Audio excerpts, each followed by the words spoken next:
اعوذ باللہ من الشیطان الرجیم، بسم اللہ الرحمن الرحیم۔ اقتدار علی خان۔ آج کا سورہ تحریم ہے، جس کا نمبر ہے 66۔ 6 کو 6 میں جمع کریں 12، اور اس میں کل 12 آیتیں ہیں۔ آج جس آیت کو منتخب کیا اس کا نشان ہے 9۔ اے نبی، اے رسول صلی اللہ علیہ وآلہ وسلم، آپ جنگ لڑیں کافروں کے ساتھ اور منافقین کے ساتھ، اور ان کے اوپر سختی کریں، اور ان کا ٹھکانہ دوزخ ہے، جہنم ہے، اور وہ کیا ہی برا ٹھکانہ ہے۔ یہاں پہ آ کے آیت ختم ہو جاتی ہے۔ اب سوال یہ کہ رسول خدا صلی اللہ علیہ وآلہ وسلم محسن انسانیت ہیں، باعث تخلیق کائنات ہیں، رحمت للعالمین ہیں۔ ایک رحمت للعالمین کو حکم دیا جا رہا ہے کہ آپ ان کے اوپر سختی کریں، یہ غور طلب بات ہے۔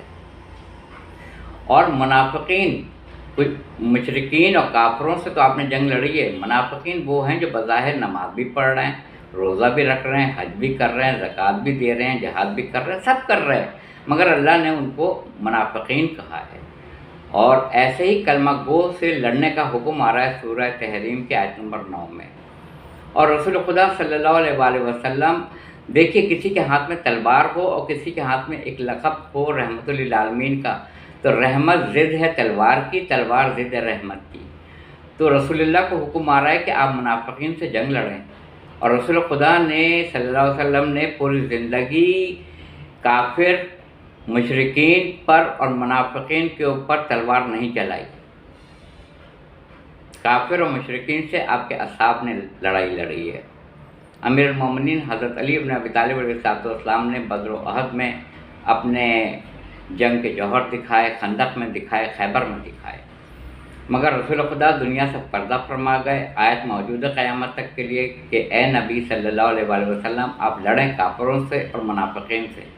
تو رسول خدا معاذ اللہ کسی ایسے کلمہ گو سے آپ نے جنگ نہیں لڑی جو نماز بھی پڑھتا ہو، زکوٰۃ بھی دیتا ہو، جہاد بھی کرتا ہو، روزے بھی رکھتا ہو، اور زکوٰۃ بھی دیتا ہو، اور تمام اسلامی احکامات پہ عمل کرتا ہو، ہمیں نظر نہیں آتا، اور حکم دیا جا رہا ہے۔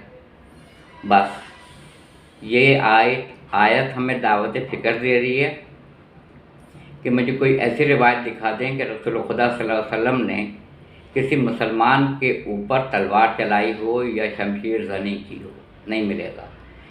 جس رسول نے اپنے ناقد کو کبھی ایک تازیانہ نہ مارا ہو، اس سے کیسے ممکن ہے؟ تو احکامات جو آئے ہیں سورہ تحریم کی آیت نمبر 9 میں، یہ قیامت تک کے لیے ہیں۔ یہ آپ کے اوپر میں نے چھوڑا کہ آپ غور کیجئے کہ پھر اس حکم کے اوپر کہ منافقین سے آپ جنگ لڑیں، اس حکم پہ کس نے عمل کیا؟ اور مجھے اپنی رائے سے آگاہ کیجیے گا۔ وآخر دعوانا الحمدللہ رب العالمین۔